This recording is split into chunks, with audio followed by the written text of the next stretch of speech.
It is in fact with great pleasure, I guess, and also a certain sense of achievement that today we are able to launch our Business and Human Rights National Action Plan. It has been a long struggle of 2+ years, and many people have been involved in this. We appreciate the UNDP, which gave us unflinching support, which gave us the professional consultancy help, which actually made this possible. And all the people in our ministry, our previous secretary as well, who is now chair of the NCHR, and our present secretary, all had their, and all the staff with them, our bureaucracy of the ministry, everybody has played a role.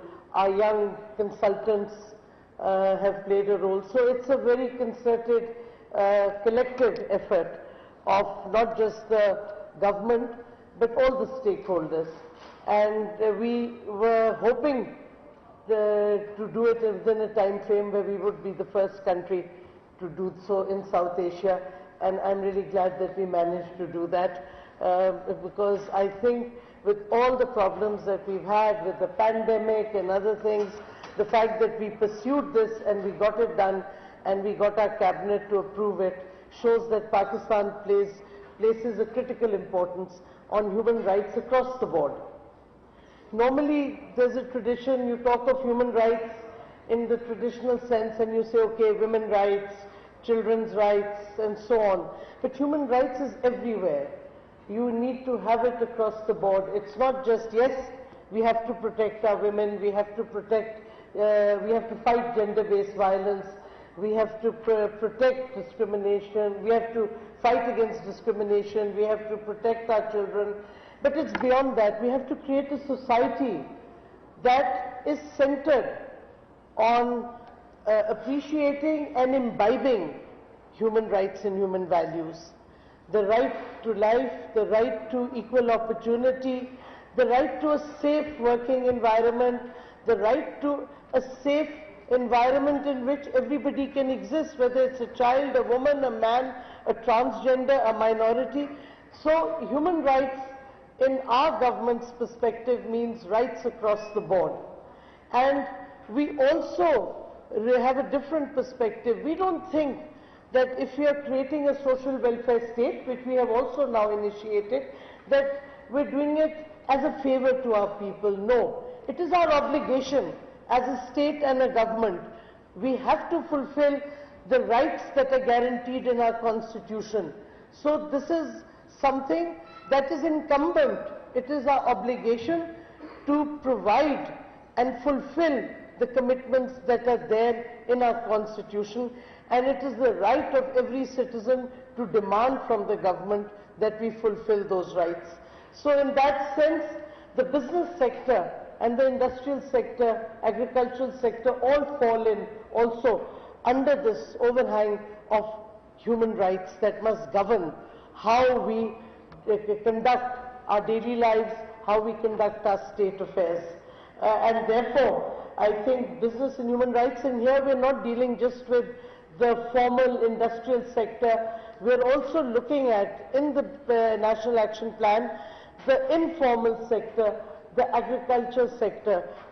Goal 4, our priority 4 includes exactly this, focusing on the informal sector and the agricultural sector. A lot of data is not there on our informal sector. Sometimes when we hear of data coming about women in the workplace, we suffer because we don't have data about our agricultural sector where women work in the fields every day. So we're hoping that with this widespread National Action Plan on business and human rights, we will cover all sectors of the economy. And because we have consulted the stakeholders, we hope that we will get support in implementation, because the government cannot implement this alone. Neither can one ministry. As Razak pointed out, we already we've spoken to him, we discussed it yesterday. We are going to form an Inter-Ministerial Committee to ensure that the plan doesn't just stay on paper but is actually implemented. and we are going to provide timelines for implementation. But to be able to implement it in that, it will be a larger than Inter-Ministerial Committee. We hope to include our chambers of commerce in it, people from the industrial sector, and our labor unions. Labor unions are critical if you want to have human rights truly established as a central value in your society. Unions, in my view, I even think student unions play very critical roles if they're governed with proper laws. And labor unions are a critical part of our development. If we are going to develop economically, you cannot ignore the labor sector. You cannot not give them their right to bargaining, their right to demand working hours, facilities, and so on. So we have also consulted labor unions, and we hope that they will also be part of this implementation committee that we are going to form, because everybody's rights need to be protected. The private sector, the public sector, the business community, and the labor class. We also, by the way, have already focused on domestic labor. We have moved a widening of the definition of the harassment at workplace law to include domestic, because for a cook, for example, working in a home, that's his workplace. So that should come as a workplace. And we're glad that the Senate Committee on Human Rights has also approved the amendment, and hopefully it will go through the last stages of passage through Parliament. Because we have also prescribed child domestic labor in the federal territory by amending the 1991 Child Employment Act and prescribing child domestic labor under the age of 14. And I just want to throw this, because we have diplomats here, we have people from international organizations. I think the ILO needs to reconsider its definition of how it defines children who can work. Because according to the ILO, children under 14 cannot work, but children over 14 can be employed full-time. I think there's a lot of contradictions, because here you have ILO saying children over 14 can work, then we have definitions of children being provided education up to 16. So there's a lot of confusion, even in international organizations. And I think that these contradictions also need to be resolved so that the world functions at a level which is acceptable to all and which provides rights and protection to all. And this is something I think that we need to focus on.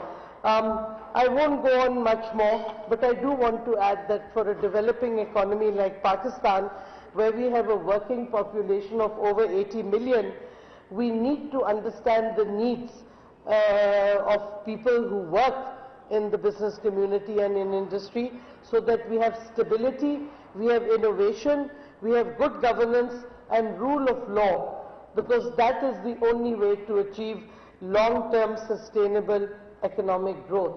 And at the end of the day, even more important, that is the only way. If we ensure human rights for every citizen, we will ensure a society that is comfortable with itself, a society that is tolerant, and a society that is moving forward, taking all its people with it, so that no one is left behind.